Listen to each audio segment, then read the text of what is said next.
Welcome, everyone, to Awesome Truth, a wrestling book club. I'm your host, Steve Semino, and with me, as always, is my co-host, Walt Schwenk. Hey, Walters. Hello, Steven. How's it going? My friend, I want to say it is going very well, but I cannot say that because we watched such a bad thing this episode that Great it would be a lie to our fans to say things are going well. Yeah. Wow. But we're here anyway. It's our holiday episode. While we're here to talk about WWE wrestling-related holiday content. And, of course, we can't do that. We wouldn't do that to ourselves without looping in one of our friends and making him suffer as well. We've brought back friend of the show, Matt Rice. Welcome back to Awesome Truth. Thank you so much. I'm kind of happy to be here. Yeah. We're happy to have you, just not talking about this particular 2 hours of Peacock entertainment.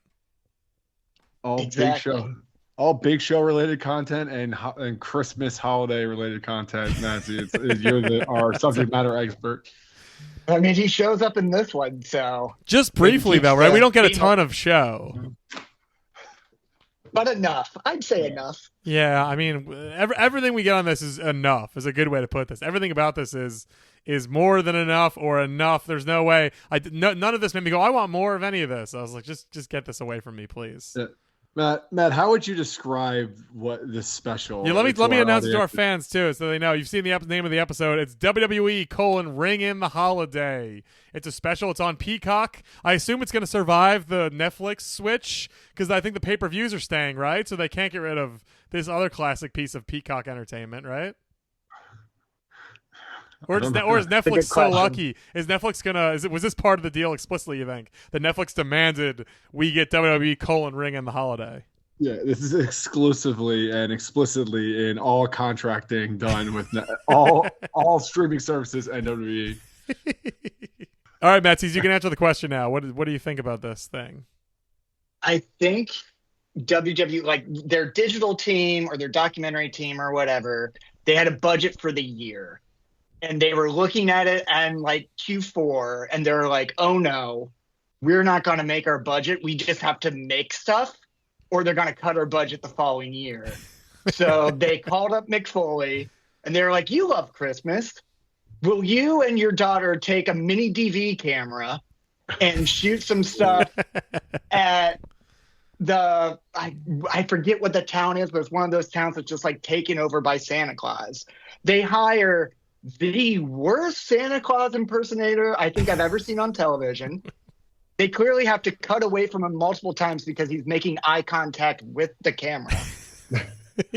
and WWE, who's notorious for having great graphic packages, great like montages that they put together, it looks like they just took a bunch of holiday clip art and made like the opening graphic to this thing. It just feels so thrown together, and then it's just a bunch of Christmas themed matches of the past 30, 40 years, I guess. 30 years? Now, the oldest one is in 1995. Is, of course, the famous Xanta Klaus match that they show. So, yeah, it's been truly, truly almost 30 years. Ugh. It's crazy. Yeah. And that's it. And then interstitials of Mick and his daughter trying to find Santa Claus. I should know, Matt. I think you're correct. This was created apparently as a DVD. So this came out in like the dying days of DVD in 2015. Oh, so they sold this in stores, which is pretty crazy. Wow, yeah, that's insane. You know, I was gonna say this reminded me of like a latter day Coliseum video where it's like, oh, craziest matches, like, oh, holiday matches. It's like nobody asked for this. No, except we look back on the Coliseum videos with such joy, you know? I mean, everyone thought they were so good. At least when you're a kid and you don't have access to other, wrestling, and you just want whatever the video store is renting. I remember having a very fond reaction to those. I can't imagine anyone out there has a fond reaction to this or fond memories of this. I mean, those Coliseum video compilations, though, some of them were some pretty big stinkers, like most unusual matches, and it's like a ladder match. I'm like, that's or it's like Repo Man versus Papa Shango or something. You're like, yeah, that is unusual, and that it's bad. But they at least have like a good match or a few good matches on it. I can't think of one good match that was included in this compilation. That was going to be not my first question, but it's a good one to start at because there's just this is thin gruel. What is everyone's favorite match on this particular special? No, I have an you go answer. first. I think it's pretty clear, but I'd love to hear your guys' opinion. I think for a match quality aspect of it, it's probably the last one. Okay. That has Bray and Dean, because it's also just fun to see Bray, Wyatt, and Dean Ambrose in a match together. From that famous feud that we all love so much. Right. Or the weird SmackDown Battle Royal that I was just trying to figure out who everybody was. That is good too. Good to see Yoshitatsu show up in something. I don't remember Tyler Rex. Oh, I was trying to figure out who that was too. I had to write it down. I was like, who is Tyler Rex? I still don't remember him. Like, I don't remember what was his deal. I don't remember anything about him. No so clue. many. That match was so full of jobbers. It was unbelievable. Yeah. A pre-Fandango Johnny Curtis was also in the match. Fandango also in another match on this too, and on a pole match, right? Christmas on a pole or something. Of course. Yeah, Christmas present on a pole. First Dolph Ziggler. We all know that. Yeah. Walt, did you have a favorite? You haven't said. Matt did not say mine. So. Okay. The Xanta Klaus match was the Xanta Klaus match is. For historical purposes and in analysis, it's easily the most interesting match of this whole thing. I mean, a lot of the matches like might have been better, but like Xanta Klaus was nostalgic. The other ones were nostalgic for bad reasons. Like I'm like, hey, remember Celebrity era of Raw? Remember these like very bygone eras of Raw that were just so sleepy and just like everybody was in some sort of malaise, just generally speaking, as like a roster. I'm like, that was 90% of these matches for me. I'm like, 2014 was not a great time. So Xanta Klaus by far. Yeah. I mean, Xanta Klaus is great too because the whole angle, which I forgot about. I remember Xanta Klaus, of course, as an iconic character, but I forgot that the conceit was Ted DiBiase is like, I bought Santa Claus and he's in my employ now and he's mean. That's so great that was part of the idea. Ted DiBiase purchased Santa Claus and I guess made him evil. Like, is that the idea that Santa Claus turned heel and so now he has a scary sort of name, like a mid-90s, tough guy Z-X-centric name? I mean, what my question was there a longer storytelling that was like attached to the Xanta Klaus character? Because it didn't feel like a one-off. It felt like this was going to like be someone we'd see again. Or maybe it was just a one-off like Superstars squash match. Like there's no purpose to have a squash match with someone who doesn't continue on in like the ether of wrestling. So it's very curious. Also, the fact that Superstars made it onto this compilation is like already just weird. Xanta Klaus was at In Your House Seasons Beatings. Walt, do you remember Seasons Beatings? Of course. I was gonna say this should have been called Seasons Beatings, but they already obviously used it. Was that Bulldog and Bret Hart? Unclear. Hold on a second. He turned if on. You're right. That's an incredible pull. He's Matt. He knows that stuff really well. That is Bulldog Bret Hart. Very yes, impressive. That is the main event of that. It's just a singles match. Bulldog Bret. Wow. And okay. It's Taker, so that was the December '95. Taker, King, Mabel. It's Razor and Marty Jannetty versus 1-2-3 Kid and Sid. This is not the worst In Your House card. Owen versus Diesel. Oh, wait, Tom, can I say this? Is Yes. that Triple H versus Henry Godwin? Oh, in an Arkansas Hog Pen match? Yeah. Yeah, that's right. The only reason I remember that is on one of my Coliseum videos. Anyway. Like you said, Matt, the fact that you know that, Walt, is insane. That's crazy. That's very impressive, I guess. Yeah. It begins and ends with 1995. So that was probably the last card I could recite. Well, that's still very good. encyclopedia. None of you said the match I think is the best. And Yeah. I mean, it's best is a very subjective term, but I think Tajiri versus Bubba Ray is the best match. I think that's the most fun. I think it had an actual, like, it seemed like the crowd was alive for it. Like, they cared. Tajiri was hot at that point. Like, everyone liked the Dudleys. It just felt like that was one of the matches, like you said, it is super sleepy. And that is one of the matches where everyone seems like they actually have some juice. You know, it seems like everybody cares and they're not just fully going through the motions. No, that's true. It did. I watching that match kind of made me remember how good Tajiri was. Like, no one really talks about him anymore, but Tajiri at one time was a good ECW pullover for WWE in a way that I don't think people were expecting. Especially in an era where they had very few, you know, Asian wrestlers, Japanese wrestlers too. You know, like it was. I feel like he stood alone, and certainly he had his fair share of racist, uncomfortable angles that I can recall throughout the years. Yeah. But they still also he seemed like he was having fun with it too, and like he rose above some real lame shit they made him do. I feel like to become a pretty iconic guy in his own right. So fond memories of Tajiri on my end. I would say Tajiri is like the best case scenario of what Akira Tozawa could be, or the box that they put Akira Tozawa in. It's like, well, if you're gonna put him in this box, then Tajiri is the best version of. Yeah, they're like, come on, be a Tajiri, and it's like it's 2024, and you're trying to get to be a Tajiri. Like, can I be a Nakamura instead? Yeah, no, okay, no, be weird. So is Otis the gold dust for Tozawa then? Like how Tajiri had gold dust, Tozawa has. Were Tajiri and Goldust best friends or like friends? Was that part of the angle? I believe so. Was it? Or wait, no, it was Tajiri and Regal. That was the friendship. Yeah, that sounds more right. That was what I was thinking of. Oh, this could be a Regal. Yeah, sure. That's close enough. Maybe. Super close. I will say, too, I'm noticing here, I'm looking at, so for everyone who hasn't watched this, and we do not recommend you watch this, it truly is just a series of lightly themed Christmas matches, some of them of light import and some of them of no import whatsoever. Nothing really good or actually memorable or interesting. But I will note really quick that in looking up this DVD, the DVD says it's 3 hours long, which is insane. That just makes me sick. What? That there's an extra hour. But the things they seem to have cut for the Peacock version are a Bobby Heenan segment from 1989, which I'm like, okay, Bobby Heenan is good. I would have loved to see Bobby Heenan in this. Then they also cut a John Cena and Trish versus Santino and Beth Phoenix match. And I go, all right, that's weird that you cut that too. And they also cut John Cena versus Alberto Del Rio. So they cut 2 John Cena matches and a Heenan match, or a Heenan segment. Like, why of everything to cut, why would you cut those things? Those things sound actually of value, like somewhat value there.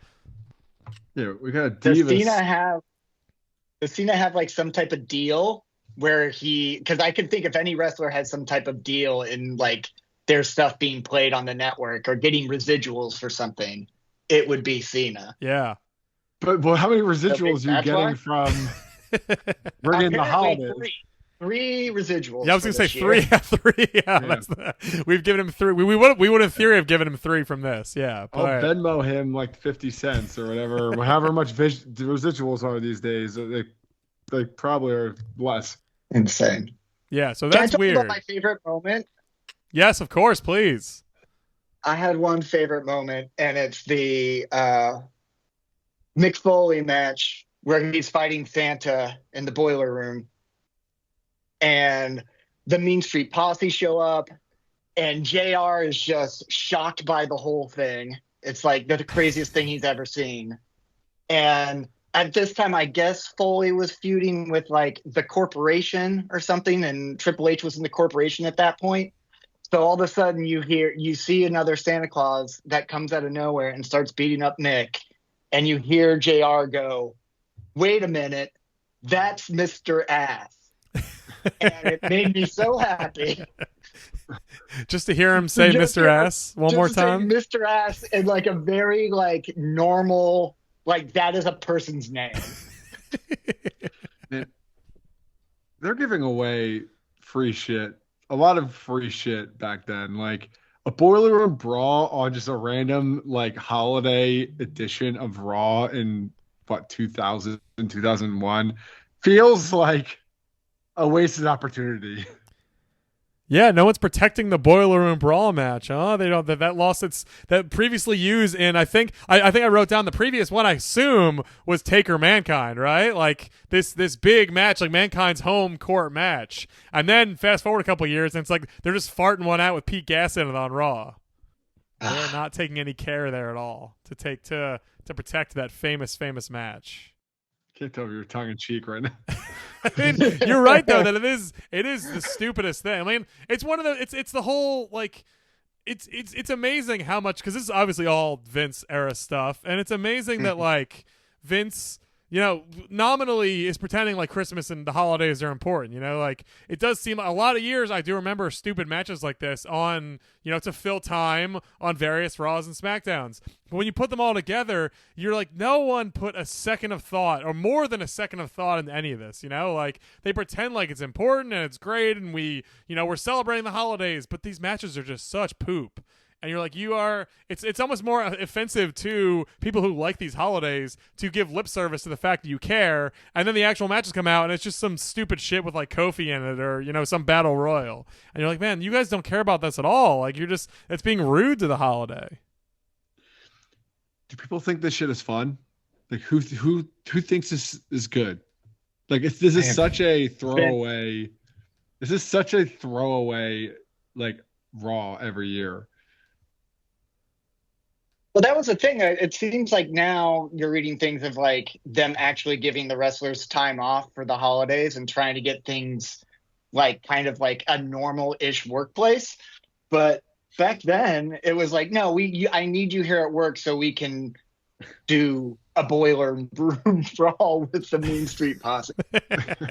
Yeah, you can't spend time with your family and your loved ones. Like we just can't spare you, Mick. Like I know it's your favorite holiday and you've been working 300 days a year, but we gotta have you for this Raw. There's just no way around it. Yeah.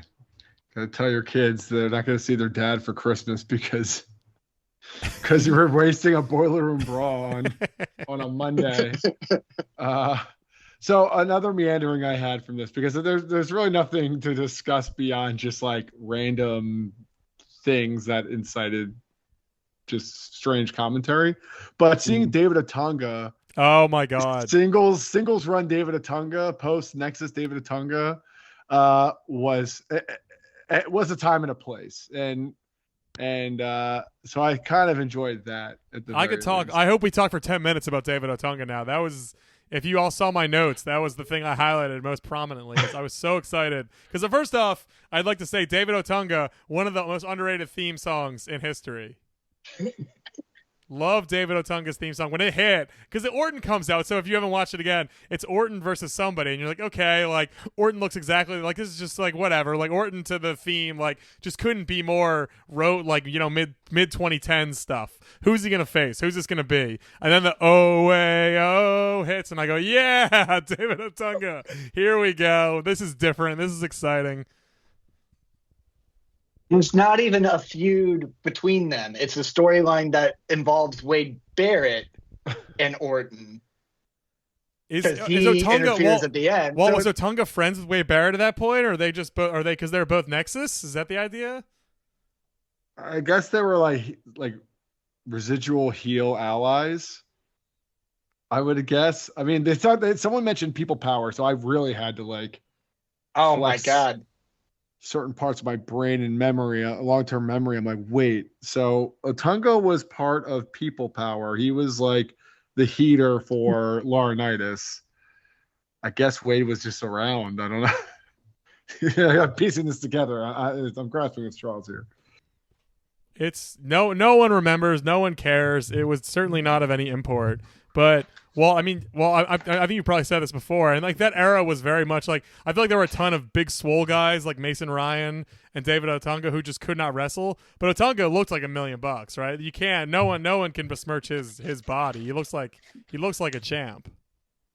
And Mason Ryan looked like $1 million too. I'm not sure what you're. But I'm saying there were a lot of body guys back then who maybe couldn't really do a thing or had barely any sort of who had a ounce of charisma, if even that.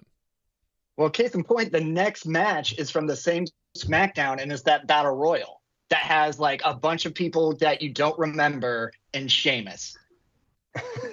Well, is it really? And- So that's what you were saying, Matt, because you were saying before that is literally from the same exact show. Yeah, they're like they do an interstitial with Mick and his daughter, and they talk about the time that he ran SmackDown, like a Christmas SmackDown. I zoned out entirely. Then, I don't remember this. And then they show 1, 2, 3, 4, I think, 4 matches from that SmackDown in a row. Wow. And there's the Kofi Tyson Kidd match, the Orton David Otunga match, the Battle Royal. And then I think the Sandow Mark Henry was from the same one, but that's from actually, according to the DVD listing, that's from 2 years later. Okay, so it's just those 3 then. God. But still, wow, that's too much. Kofi versus Tyson Kidd is just a match, right? There's not even a gimmick there. Well, Kofi puts on Cole's reindeer hat. Oh. But it's not like, you're right. It's not a gimmick match, though. That's it. No, it's not a get Michael Cole's reindeer hat and you win match or anything. It might have been, and I just like zoned out, and that was the actual goal. But no. And then also, I totally like. Maybe I wasn't watching during this time where I just like kind of like when Walt was bringing up people power, I kind of forgot that was even a thing, and kind of gave me like bad memories. But the one thing of consequence that came from this was, I guess Hornswoggle couldn't talk. Oh. And when he wins the Battle Royal and gets the winner of the Battle Royal gets a wish granted from Xanta Klaus. Which is the thing Santa Claus does. Santa Claus loves to grant wishes, right? Yeah, he's a fucking genius. Or Santa Mick. Because Mick Foley was Santa Claus, so he goes in and wishes to be able to speak. Oh, God. That back stage segment might be the other best part of this too, because it's Santa Claus, it's Piper, it's Dusty Rhodes, it's Gold Dust. I think Natty might be back there. There's like a very fun group of people I remember in that little backstage segment, and that's another one where you're like, this pops a little bit. Like this is fun. Like Hornswoggle talking is fun. Like I was getting a little pumped for that. I was like, this is not bad. Did no one else get pumped for that? No one else. Then it sounds like they achieved their goal. They wanted someone to say, this is fun. This whole holiday shit is fun. Yeah. And one person did. I just like they use Piper and Dusty well. Hornswoggle, I think like Hornswoggle talks and they like pour out their nog, right? Because they're like shook by what they saw and they think that maybe they're getting too fucked up on nog, so they gotta leave. That was the implication I took away from it. Yeah, that's how I read it. That makes sense. Oh man. So I do have to ask, because like there came a certain point where I just stopped watching the Mick Foley, Noel Foley interstitials. Thoughts? Anyone have any thoughts about them? Other than the fact, like, clearly they shot it in one afternoon, and I want to know where they found that Santa Claus, because he had a horrible beard. He didn't even have like a Santa beard. He just had like a normal white beard, and he couldn't act at all, to the point that they had to like cut around him. And they're at like some type of theme park, I guess. It must be like some type of Santa themed. Was it in Jersey? I forget where it was, but it's like some like Santa somewhere village in the Northeast, place. I believe. Somewhere in the Northeast. Yeah, I would say it's in Massachusetts from, right? somewhere. Yeah. So was this around the time of the Foley reality show where he was really trying to like get his daughter kind of like exposure? That's kind of screamed of like Holy Foley error, like early. Was it called Holy WWE Foley? I totally forgot that existed. All I remember is Hogan Knows Best. I don't remember Holy Foley. Was Holy Foley on the network, Walt, or was it on like real TV? It was a network exclusive. Oh, so it was like that. It was like the house show they had, like where they all lived in a house, Legends House. Yeah. Well, it was. I would say Legends House. I would say it was more in line with Hogan Knows Best, but the network's version of it, because it was nothing like the Legends House, because that was kind of like the surreal life, right? But that was an era when they were trying to make real, like regular programming that has a loose wrestling connection, right? Definitely, Right. yeah. It was around the same era. I just don't remember when that era Also, was. like, Because, also thinking about Camp WWE. Do you remember Camp WWE? of course. Where they made an Oh. animated show where they all were like, I guess it was like Tiny Toons, but wrestlers, right? Yeah, how can we It's forget? good. It's a good app.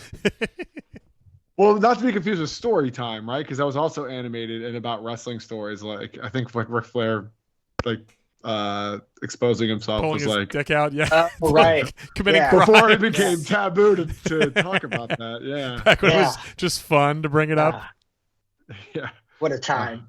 So now we're just talking about network, like former day network exclusive content. It's just it's funny though, just how what they used to like. Again, I think it's very like. I mean, we'll see what H and I guess Endeavor does and all that with the company now, but based on the way the last year or so has gone, it feels like they're very happy to be settling into like, okay, we make wrestling shows and we put on wrestling shows, and if you go on to other things, great, but like we are not going to do these weird attempts to branch out for no reason anymore. Like we are gonna Netflix is gonna pay us $1 billion for wrestling shows, as opposed to we're gonna try and make entertainment out of this, which has just been it's fun for us, Wall, because it gives us tons of stuff to talk about for better or worse, but it's just such a weird remnant of hopefully a past era where they just kept trying to put that square peg in that round hole and just create shows that have the loosest connection to what they actually did well.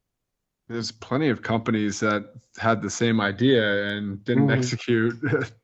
And it's like I understand like back in 2012, 2014, when you like, hey, we have to come up with more ways to monetize these people. Let's throw them in some Bravo shit and see what sticks. But like, it just screams. It's just such a time and a place though, where like, yeah, you're right. Like tomorrow, Netflix isn't going to like greenlight Holy Foley or whatever the 2025 version of that is. Yeah, They might. You don't know that. We know someone at Netflix too. We could certainly float that idea and say, if you want to get a promotion, if you want to make it big, we have an idea for you. Yeah. It's also just interesting at that time that they felt the need that they had to create so much content where like it made sense for like the new streamers to do that because they didn't have the library. But WWE had so much, like you just put all the paper, you just put everything up there. And that's enough for people. Like you don't have to I like the network to watch old pay-per-views and stuff. I wasn't hopping on there to watch Camp WWE. If anything, that made me not want to have it.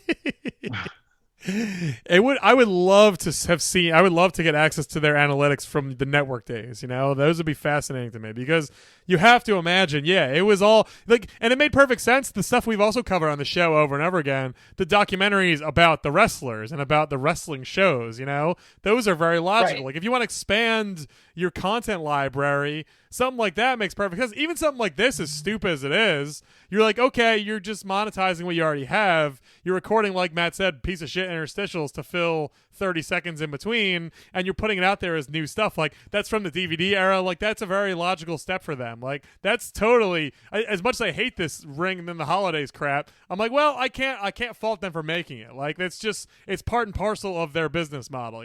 Like if they're gonna make wrestling themed things, I'm fine with it. But yeah, the instinct to expand horizons is just such an interesting one to look back on.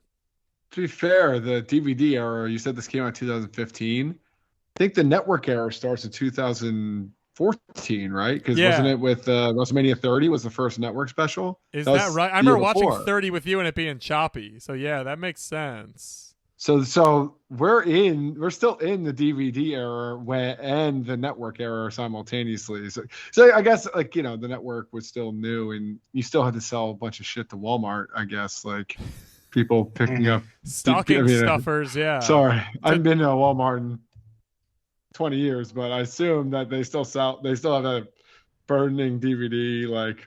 Well, especially back then, you had the gullible parents who were just like, "Oh, what do I get for my dumb kid? Oh, they like wrestling. Oh, look, here's a wrestling DVD done. Like, I'm gonna give it to them." Like I'm sure that was so much percentage of these sales. It's just lazy people not thinking or knowing better.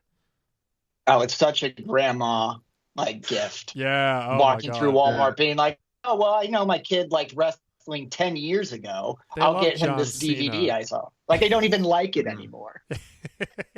Yeah, if Grandma got me this, I'd be unhappy with Grandma. I would be, if there was ever a moment to be mean to your mama, that would be it, or to your G-ma. Me mom No. is Mima. gonna grandma. eat a lot of shit for this DVD purchase. Mima, what are you doing? Did you even look at the match list, Mima? Come on. Look at all these You jobbers. get me Terminator 2. We watched Terminator 2 together, Mima. You know what I like. Oh man. Well, that was a Hillbilly Elegy reference. I mean, we all... Of course. Is there any other? I was looking. Does anyone else have any other fond Christmas memories? I will say of like wrestling themed things. Like it's like really nothing comes to mind. Like I was racking my brain to think like surely there must have been like a pay-per-view or something where there was some match of relevance that had some sort of a holiday hook to it. And honestly, I couldn't think of anything. Was Armageddon the one that was normally around December?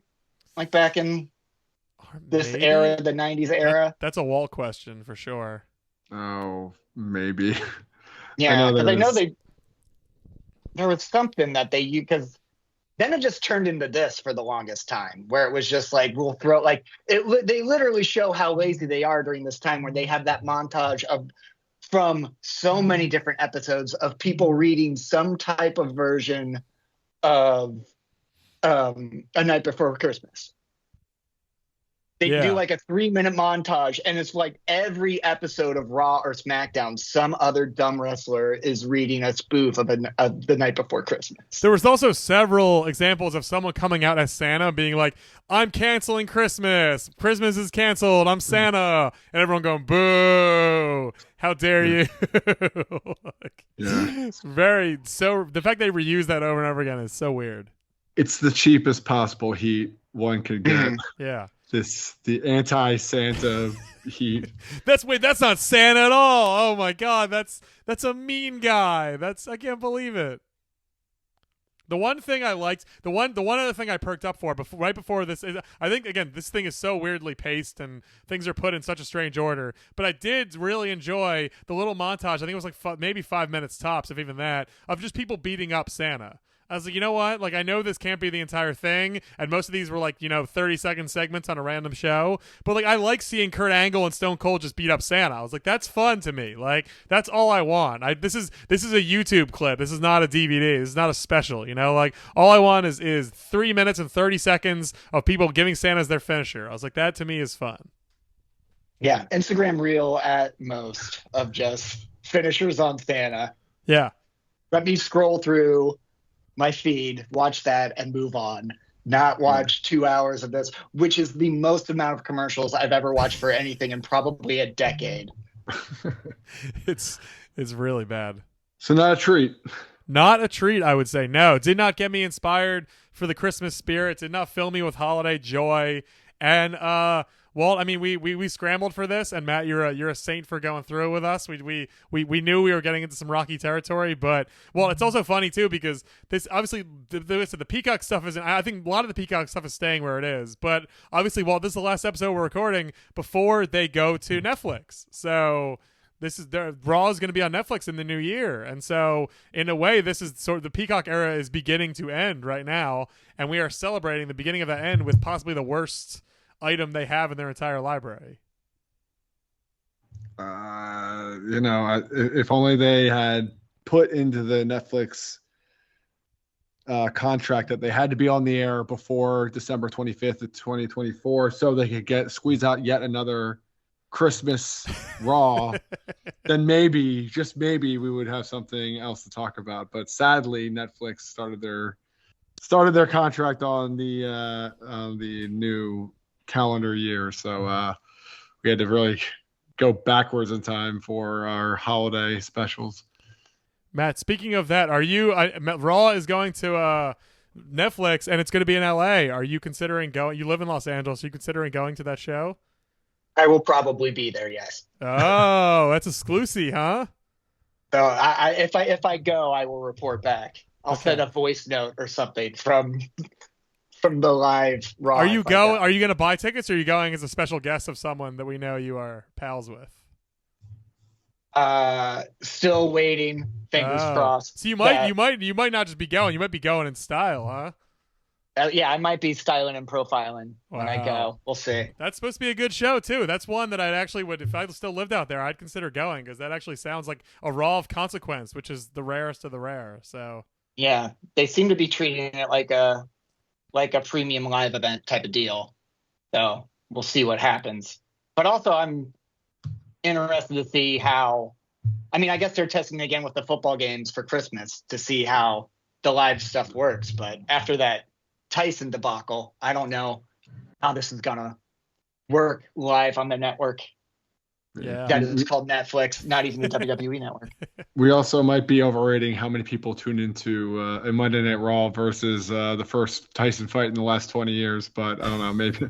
Nah, I don't know. I think this is just as big. Wow. it is Raw on Netflix. CM Punk's gonna be there, Walt. Seth Rollins, all the guys. Sure. It's gonna be huge. No, but I think we should probably cover that Raw too, don't you think, to fill another episode? Great. Yeah, from a content perspective, it makes total sense.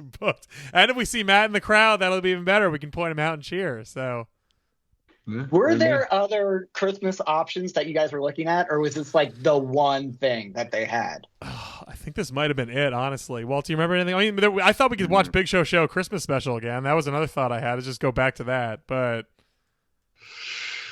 Yeah, we did do that, didn't we? Yeah, I mean, there really is slim pickings here. I mean, outside of like just the Xanta Klaus watch along, but that would have given us what, that 3 squad. minutes?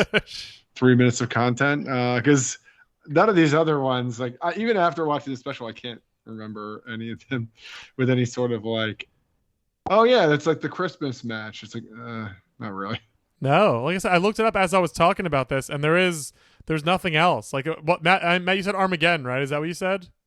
That's what I thought was like the December pay-per-view, but I might be misremembering. No, you are correct. That seems to be the case. That was the December pay-per-view for a while. So, but there's nothing. Like, if you Google it, people says The Rock did a 12 Days of Christmas once.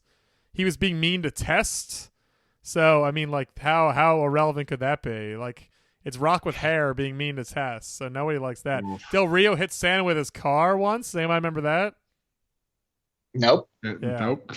Well, that's a thing that happened in 2012. I mean, Del Rio didn't even make the fucking Peacock version of this DVD, so. Ric Flair had a Christmas party. Oh, that's maybe they had to cut that for other reasons. Oh no. But yeah, it's not. There's nothing here, man. It was an empty slate. So, Matt, we appreciate you suffering with us and watching this with us and giving us more room and more ammo to talk about the various crappy things that happen on it. My pleasure. Walt, any other Christmas thoughts before we wrap up here? Nah, we're screwed for next year because this. Yeah, we're all set. We're out. Is it. Yeah. No, just watch this again. Please don't say that. Don't make that a real thing. We'll watch the deleted scenes. That's it. We didn't even talk. Yeah, you have to watch those 3 matches: the John Cena matches and the Heenan promo. We didn't even talk about the six women tag match they had on this, which is just such a stark reminder of how gross it was for women in that era. Like, Paige is involved, like Naomi's involved. There are several champions in that match and several really good women wrestlers. And and when Emma comes out doing her like stupid dance gimmick, I felt so forgot bad. how much I loved her music. It's Her really music is insane. It's like beep boop boop boop boop boop boop. It's just such like. I love that her gimmick was just she danced weird. That was just it. That's how much effort they put into women's gimmicks in 2014. You do weird hand dances. Get out there. Yeah. Get over with that. You're one of the most popular people too. Well, yeah, beep boop bop boop. If you hear that music, how do you not get excited? I'm gonna put that. We should all put that on our Spotify like workout lists. Is the Emma's beep boop music? We'll just have it. We're in the gym doing the hand dance, and everyone's just staring at you. Yeah, we'll give it. We'll put it right after David Otunga theme. Yeah, there we go. Honestly, not a bad 1-2 punch. That'll do. Mm-mm. Well, if you enjoyed this episode and want to hear us talk about way, way better things, you can find our archives at awesometruth.libsyn.com. You can also subscribe to us on Apple Podcasts, Spotify, wherever podcasts are delivered. We are there for episodes new and old. Matt, thank you so much for coming on. We appreciate it. Thanks for having me, guys. Always a pleasure. Of course. Walters, happy holidays. Glad we could do this, and let's find some better stuff for next year, okay? Yeah, that's our that'll be our New Year's resolution. Yes. Or our Christmas gift to ourselves. That's right. Either or both, for sure. Yeah. Thank you all so much for listening, and remember, the truth will set you free.